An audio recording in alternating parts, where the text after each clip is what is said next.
Good day, grade 3 learners. Welcome to our lesson for English 3, Quarter 3, Week 1, Day 1. Our topic for today is demonstrative pronouns and content-specific words.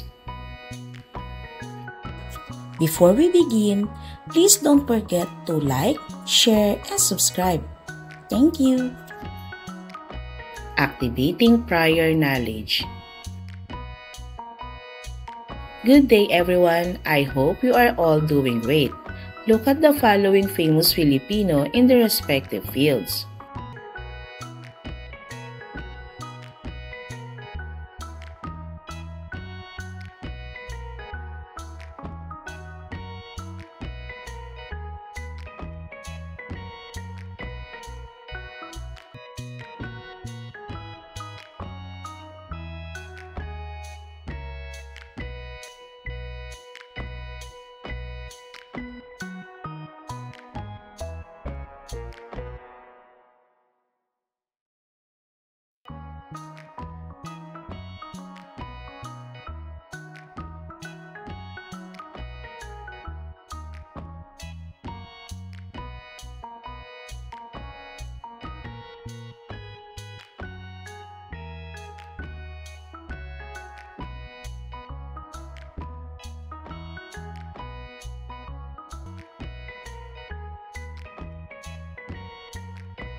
Lesson Purpose Intention.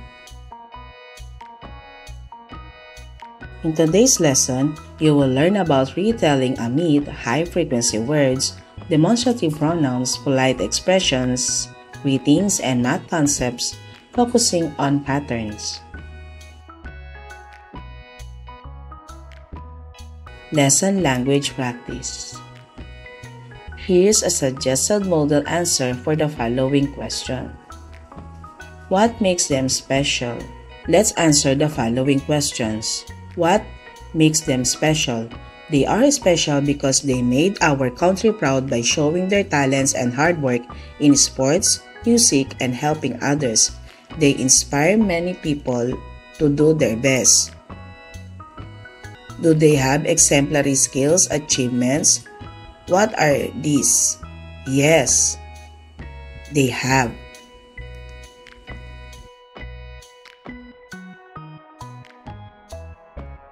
Which one do you admire the most and why? For example, answer, I admire Heidelin Diaz the most because she worked very hard to reach her dream and brought honor to our country. She never gave up even when it was difficult. How do knowing they are Filipinos make you feel? I feel proud and happy because they show that Filipinos can be excellent, brave, and kind. They remind me that I can also achieve my dreams if I work hard and love our country.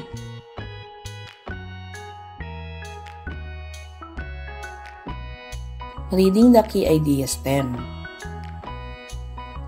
Unlocking of difficulties. In pre-colonial times, Filipinos have their own belief system, but Hala is referred to as the main god. He gives graces or favor to his creation. Whenever they make mistakes, he grants them blessing too. However, when he is angry, he decides to exile wrongdoers. To exile means to prevent them from entering his kingdom. This is a form of punishment. Just like exemplary famous Filipino, Bathala and his children have special abilities that are related to nature. Let's find out who they are and what makes them unique or special. The origin of the rainbow.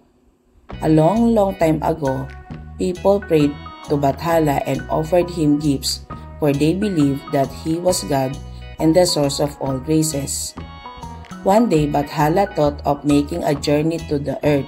He said to himself, "My people on earth have been very good to me. I would like to make them happy." But Hala commanded his messenger to call all his children to heaven. He wanted to see them before he went down to earth. First, the daughters came. They were such lovely maidens, and among them were Tala, the morning star, Liwayway, the dawn, and Tag-ani, the goddess of harvest.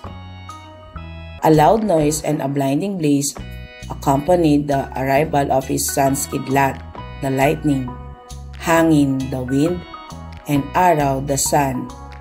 All the other sons came hurrying. They knew that when Bathala called, they should lose no time in coming.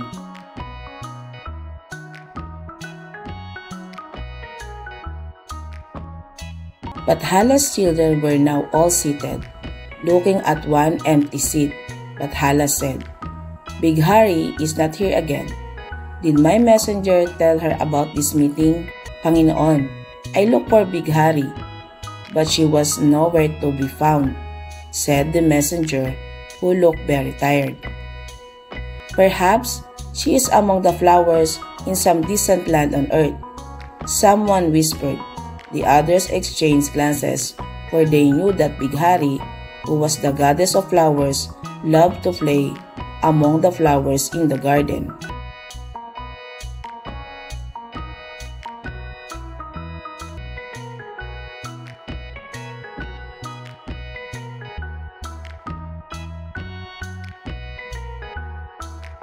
Bathala was indeed very angry. "This will not do," he strongly said. "How many times has she been late? I will not allow tardiness among my children. If Bighari prefers to be with her children, she can stay with them forever."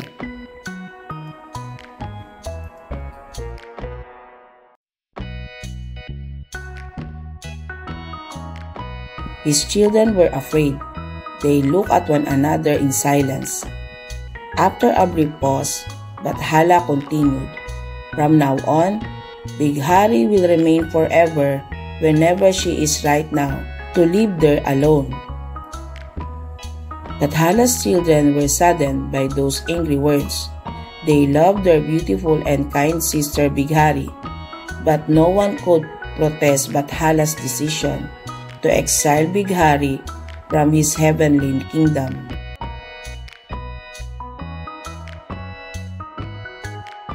At that very moment, Bighari was having a delightful time among the flowers in a faraway garden on earth.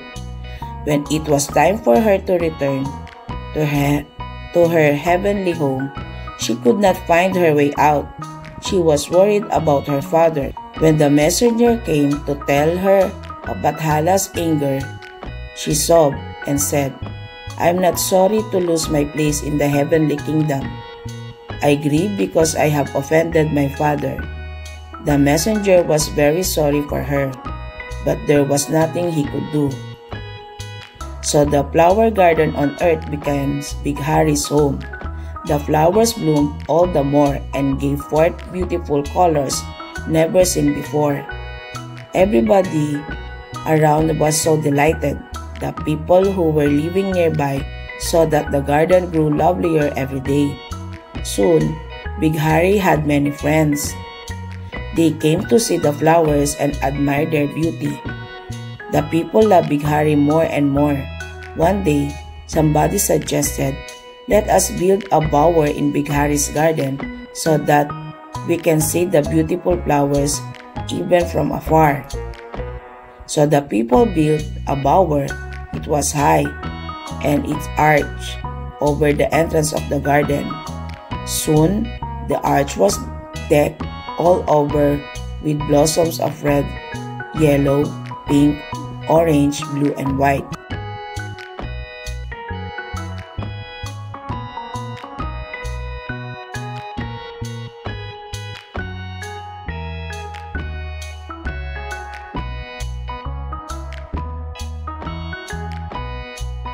Thereafter, whenever the goddess of flowers goes on a journey, we can see the lovely, many-colored arch in the sky, the rainbow.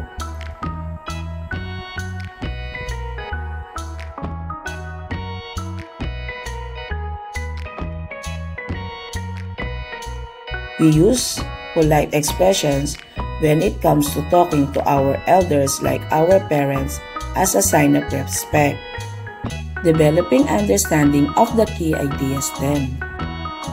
Everybody will going to pause and read the key ideas then.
For engagement activity, instruct the student to pretend to be Big Harry and to complete a letter of apology to Bathala.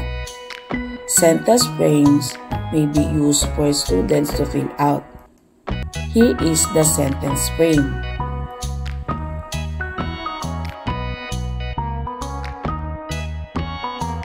Deepening understanding of the key idea STEM.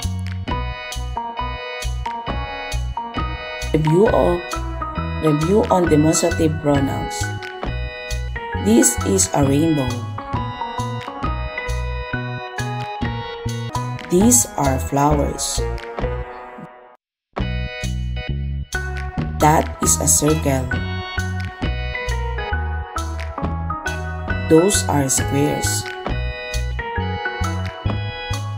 The highlighted words are called demonstrative pronouns. These are pronouns that point to specific things that can either be near or far.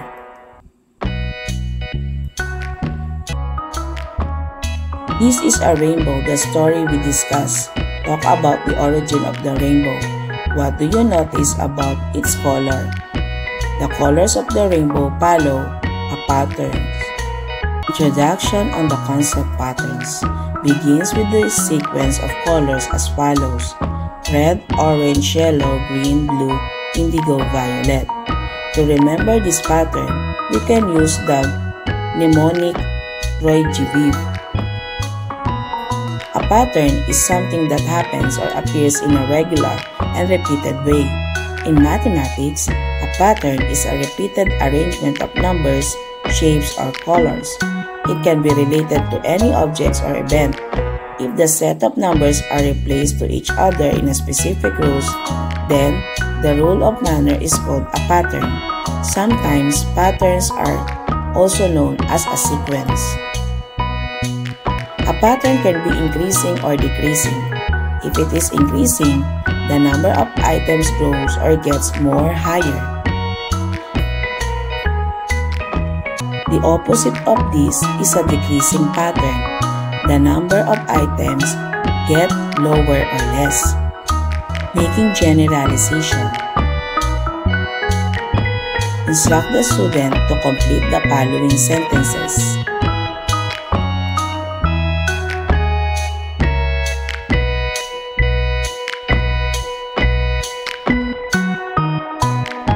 Evaluating learning. Read the following questions carefully. Circle the letter of the correct answer.